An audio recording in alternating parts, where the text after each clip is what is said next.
Bolivia's president just told Pope Francis to stop sending sexually abusive priests to his country.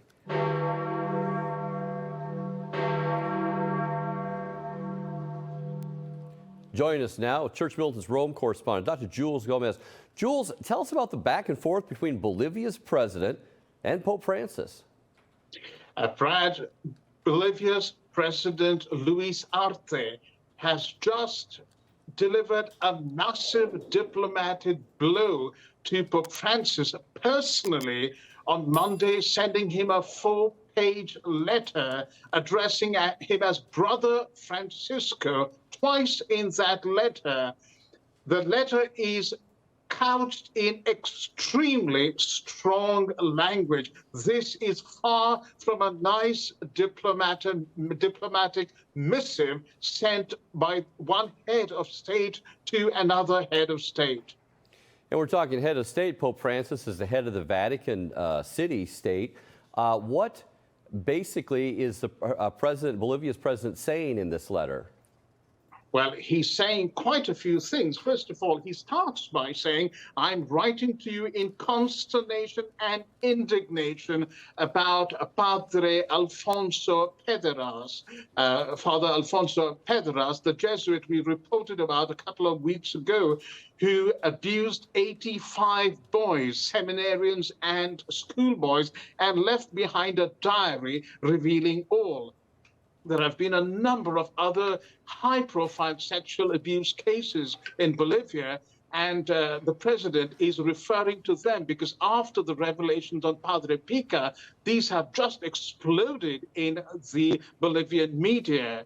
The president also goes on to tell Pope Francis that the local church structures have been complicit in covering up this sexual abuses, I quote, with unacceptable indifference and indolence. He says that several victims have broken their silence and taken legal action, and therefore judicial investigations are now underway for sexual crimes committed by Catholic priests. He goes on to say that we cannot, just continue to wait for communiques sent by the hierarchy, and these communiques keep on coming and they do nothing. He then goes on to point out something very important, that Parliament, the Legislative Assembly in Bolivia, is now considering a bill to stem the rot in the Catholic Church and create a truth commission for the clarifications of these crimes. He demands that Pope Francis releases the secret files in the archives, the Catholic Church's archives, on all these abusive priests. And finally, Brad, he says that no more foreign priests coming into our country and getting citizenship and settling down under the pretext that they are doing missionary work. If foreign priests come in, they have to be very carefully vetted from now on, and we are going to set the standards for that. So, my goodness, it is probably one of the strongest letters, if not the strongest, ever sent by a head of state to Pope Francis over clerical sex abuse. How embarrassing for the Pope of the Catholic Church to receive a letter like that. How is Francis responding to that letter? Francis has not responded personally, but immediately the wheels of the Vatican had begun rolling, and Monsignor Jordi Bertomeu, one of the top priests in the dicastery for the doctrine of the faith, has been asked to fly to Bolivia and stay there for as long as it takes to sort the mess out. Now, Bertomeu is quite important because he was also sent to a number of Latin American countries, including Chile, where you will remember a massive explosion of clerical sex abuse was reported over the last decade. So he's the cleanup man down there. Well, can you tell us more, Jules, about the new cases of sexual abuse down in Bolivia?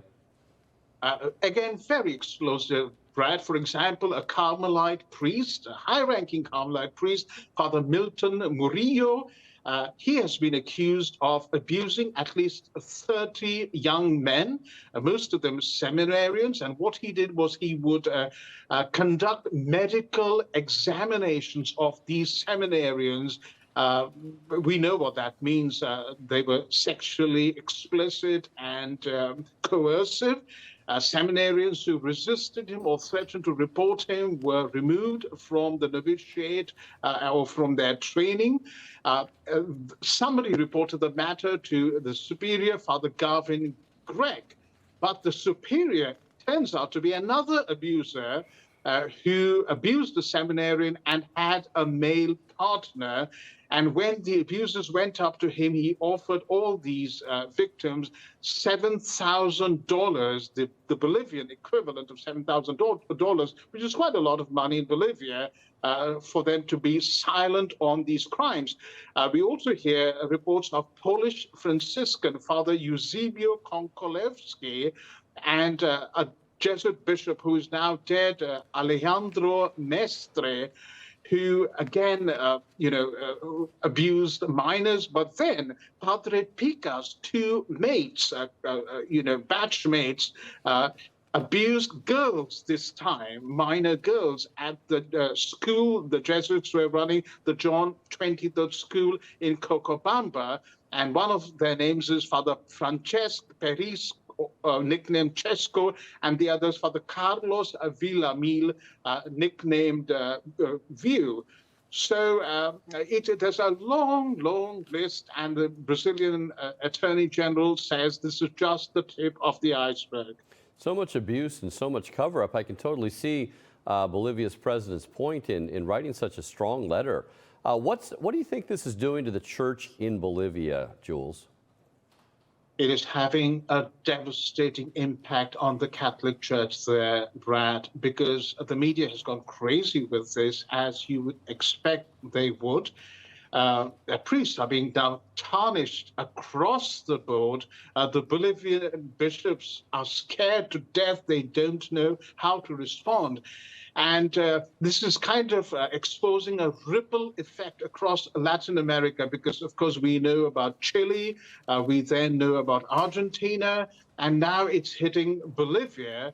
One of the saddest things is that there's been a colossal influx, or outflux rather, of Catholics leaving the Catholic Church and joining evangelical and charismatic and Pentecostal denominations.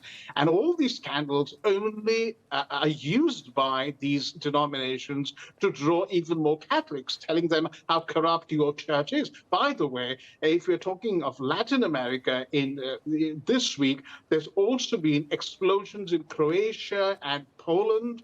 A couple of months ago, it was Portugal and France. So this seems to be global, Brad, and reporting from Rome, looking around, my head is certainly spinning. Well, I sure hope that Bolivia's president, his letter doesn't fall on deaf ears and really does have get a good response and start to clean things up, and maybe Bolivia can be a stepping stone for the other countries, roll all this stuff back. Never before has a president of a country down in Latin America written such a direct letter to the Pope in such a way. Huge embarrassment for Pope Francis, and let's hope that really moves his meter of zero tolerance a little closer to zero.